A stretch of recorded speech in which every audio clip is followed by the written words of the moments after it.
ಮಾಡ್ತೇನೆ, 2 ಕೋಟಿ ಉದ್ಯೋಗಗಳನ್ನು ಸೃಷ್ಟಿ ಮಾಡ್ತೇನೆ, ನಿರುದ್ಯೋಗದ ಸಮಸ್ಯೆಯನ್ನು ಬಗೆಹರಿಸ್ತೇನೆ ಅಂತ ಹೇಳಿ ಜನರಿಗೆ ಆಶ್ವಾಸನೆ ಕೊಟ್ಟು ಭ್ರಮಾಲೋಕವನ್ನು ಸೃಷ್ಟಿ ಮಾಡಿದರು. ಇದು 10 ವರ್ಷಗಳ ಅಧಿಕಾರಿಯ ಹೇಳಿಕೆಯನ್ನ ನರೇಂದ್ರ ಮೋದಿ ಅವರು ಕೊಟ್ಟರು.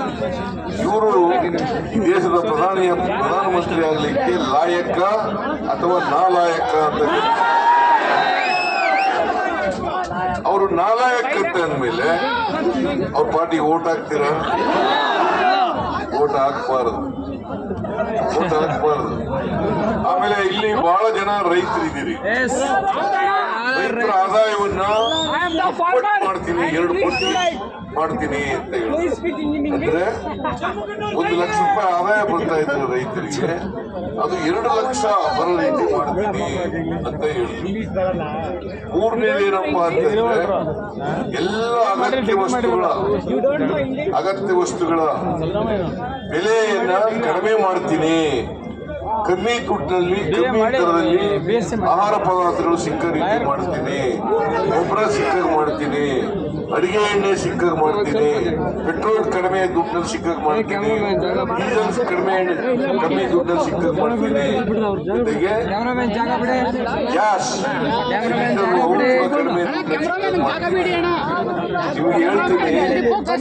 ನಿಮ್ಗೆ ಹೇಳ್ತೀನಿ ನರೇಂದ್ರ ಮೋದಿ ಅವರು ಪ್ರಧಾನಮಂತ್ರಿ ಒಂದು ಲೀಟರ್ ಡೀಸೆಲ್ ಬೆಲೆ 57 ರೂಪಾಯಿ ಇತ್ತು, ಇವತ್ತು 95 ರೂಪಾಯಿ ಆಗಿದೆ. ಪೆಟ್ರೋಲ್ ಬೆಲೆ 71 ರೂಪಾಯಿ ಇತ್ತು, ಇವತ್ತು 105 ರೂಪಾಯಿ ಆಗಿದೆ.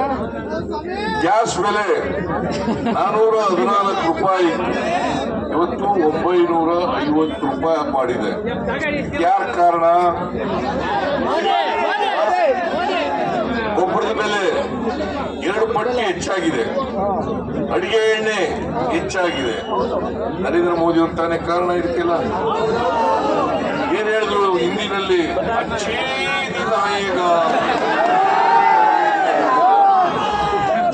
ಒಳ್ಳೆ ದಿನ ಬಂತ? ಬರ್ಲಿಲ್ಲ. ಅಚ್ಚೇ ದಿನ ಬರ್ಲಿಲ್ಲ ನರೇಂದ್ರ ಮೋದಿ ಅವರೇ. ಅದ್ರ ಬದಲಾಗಿ ಕೆಟ್ಟ ದಿನಗಳು ಬಂದ್ಬಿಟ್ಟು ಇವತ್ತು ದೇಶಕ್ಕೆ.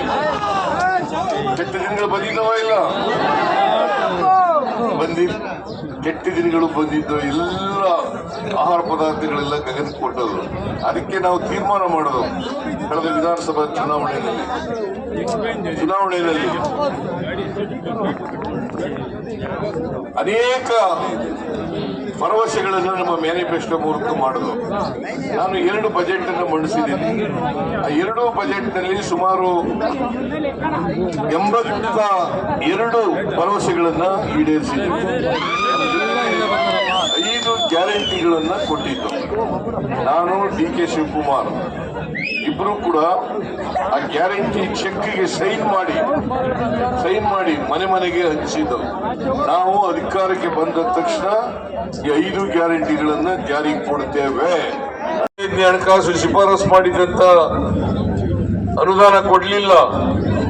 ಬರ ಪರಿಹಾರ ಕರ್ನಾಟಕದಲ್ಲಿ ಇವತ್ತು ಭೀಕರವಾದಂತ ಬರ ಇದೆ. ಬರ ಪರಿಹಾರ ಕೊಡ್ರಿ ಅಂತ ಹೇಳಿ ಕೇಳಿದ್ರೆ 1 ರೂಪಾಯಿ ಕೊಡ್ಲಿಲ್ಲ. ಇವತ್ತವರೆಗೆ 7 ತಿಂಗಳಾಯ್ತು. ಕರ್ನಾಟಕದ ಬಗ್ಗೆ ಮಲತಾಯಿ ಧೋರಣೆಯನ್ನ ತೋರಿಸ್ತಾ ಇದ್ದಾರೆ ನರೇಂದ್ರ ಮೋದಿ ಅವರು. ಅದಕ್ಕೆ ಚೆಂಬು ಕೊಟ್ಬಿಟ್ಟಿದ್ದಾರೆ ಕರ್ನಾಟಕಕ್ಕೆ. ಖಾಲಿ ಚೆಂಬು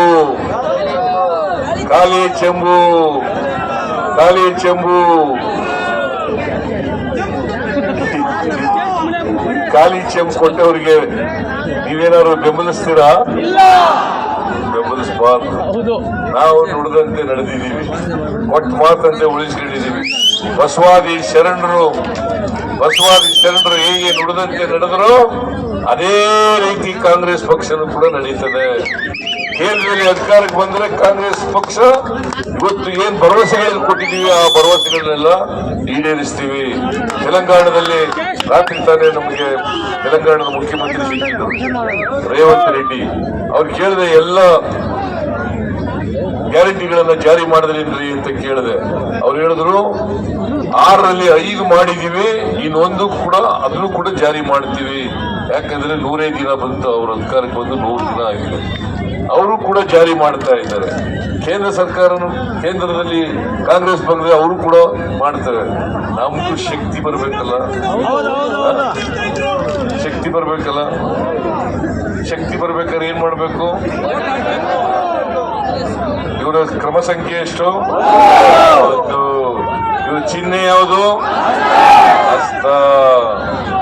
26ನೇ ತಾರೀಕು ನೀವೆಲ್ಲ ಮತಗಟ್ಟೆಗೆ ಹೋಗಿ ಕ್ರಮ ಸಂಖ್ಯೆ 1 ಗೌತಮ್ ಅವ್ರ ಹೆಸರು ಮುಂದೆ ಬಟನ್ ಒತ್ತೋದ್ರ ಮೂಲಕ ಇವ್ರನ್ನ ಲೋಕಸಭೆಗೆ ಕಳಿಸ್ಕೊಡ್ಬೇಕು. ಇವ್ರನ್ನ ಲೋಕಸಭೆಗೆ ಕಳಿಸ್ಕೊಟ್ರೆ ಕರ್ನಾಟಕದ ಪರವಾಗಿ ಮಾತಾಡ್ತಾರೆ, ನಿಮ್ಮ ಧ್ವನಿಯಾಗಿ ಮಾತಾಡ್ತಾರೆ. ಅದಕ್ಕೋಸ್ಕರ ಇವ್ರನ್ನ ಆರಿಸಿ ಕಳಿಸ್ಬೇಕು ಅಂತೇಳಿ ಹೇಳಲಿಕ್ಕೋಸ್ಕರ ನಾವೆಲ್ಲರೂ ಕೂಡ ಬಂದಿದ್ದೀವಿ. ನಿಮ್ಮೆಲ್ರಿಗೂ ನಮಸ್ಕಾರಗಳನ್ನ ಹೇಳಿ ಜೈ ಹಿಂದ್, ಜೈ ಕರ್ನಾಟಕ, ಜೈ ಕಾಂಗ್ರೆಸ್, ಜೈ ಕಾಂಗ್ರೆಸ್, ಜೈ ಕಾಂಗ್ರೆಸ್.